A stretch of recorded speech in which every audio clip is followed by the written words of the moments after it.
আমার বিয়ে হলো বাবা মারা যাবার ১ বছর পরে। বিয়ের ৫ মাস পরে আমার জন্মদিন এলো। আমার স্বামী নিলয় জন্মদিনে আমাকে গিফট দিল একটা সোনার রিং আর একটা নীল রঙের শাড়ি। সাথে একটা কেকও আনলো সবাই মিলে খাওয়ার জন্য। সন্ধ্যায় উপহারের বক্স খুলতেই দেখলাম আমার শাশুড়ি আর ননদের চেহারায় যেন আষাঢ়ের মেঘ জমেছে। নিলয় আমাকে রিং পরিয়ে দিল। সবাই মিলে কেক খেয়ে যে যার রুমে চলে আসলাম। রাতে খাবারের জন্য আমি সেদিন fried rice, chilli chicken, chicken fry, vegetable বানালাম। খেতে বসে শাশুড়ি আম্মা আমাকে বললেন, রাইসা, নিলয়ের আনা শাড়িটি নীলাকে দিয়ে দিও। নিলয় তোমাকে আরেকটা কিনে দিবে পরে। নীলার খুব পছন্দ হয়েছে শাড়িটি। মায়ের বাধ্য ছেলে হওয়ায় নিলয়ও আমাকে বলল দিয়ে দিতে। হাতে টাকা হলে নিলয় আমাকে আরেকটা কিনে দেবে।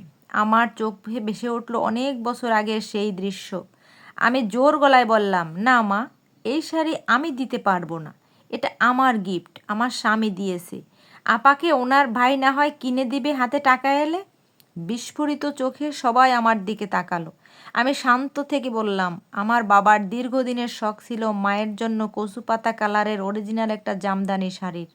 বাবা একবার চাকরির সূত্রে টাঙ্গাইল গিয়েছিলেন।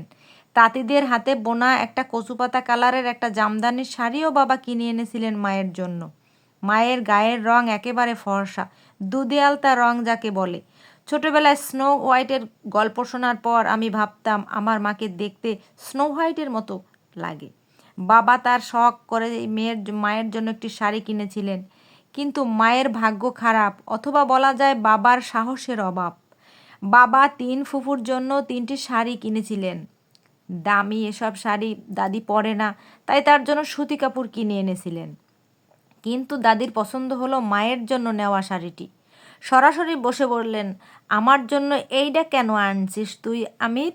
না না, এসব শাড়ি তো মঞ্জুর বউ পেন্দে। মঞ্জু রিক্সা চালাইয়ে এরকম শাড়ি কিনে ওর বউরে লাগিয়া। আমার পোলা তো রিক্সা চালায় না। আমি তোর বউয়ের জন্য আনা শাড়িটা নিমু, ওইটা আমার ভাল লাগছে। বাবা মায়ের মুখের দিকে তাকালেন একবার। মা হাসি মুখে শাড়ির প্যাকেটটি দাদির দিকে এগিয়ে দিয়ে বললেন, আপনি নিন আম্মা, আমাকে আপনার শাড়িটি দিন। আমার এসব শাড়ি পরতে ভাল লাগে না, অভ্যাস নেই।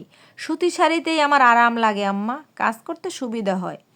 বড় ফুপু টিপ্পনি কেটে বললেন, বাপের বাড়িতে এসব দামি শাড়ি পরলেই তো অভ্যাস থাকবে।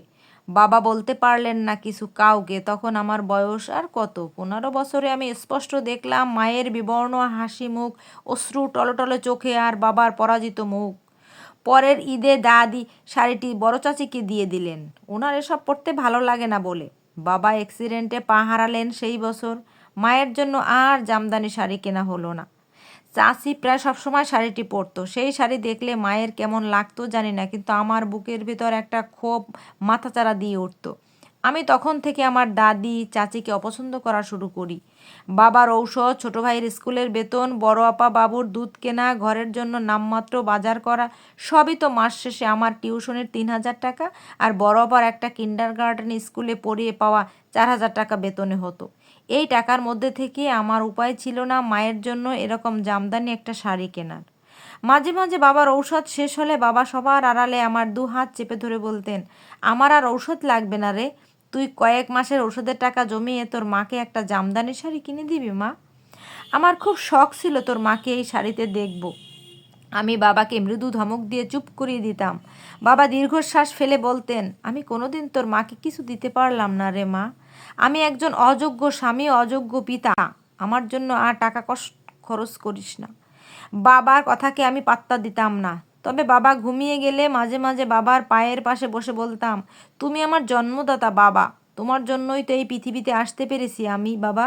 বুক ভরে এই পৃথিবীর আলো বাতাস শ্বাস গ্রহণ নিতে পারছি। তুমি অযোগ্য নও বাবা, অযোগ্য আমি বাবা।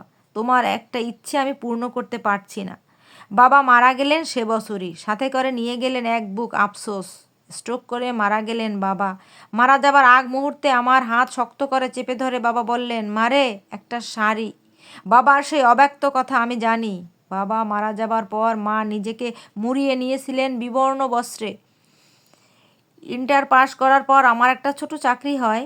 প্রথম কয়েক মাসের বেতনের টাকা জমিয়ে আমি মায়ের জন্য একটা কচুপাতা রঙের জামদানি শাড়ি কিনেছিলাম।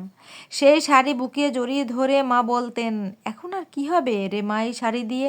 আমাকে এই শাড়ি পরতে দেখতে চাওয়া মানুষটা তো নেই। এখন আমি অপেক্ষায় আছি কাফন পরার।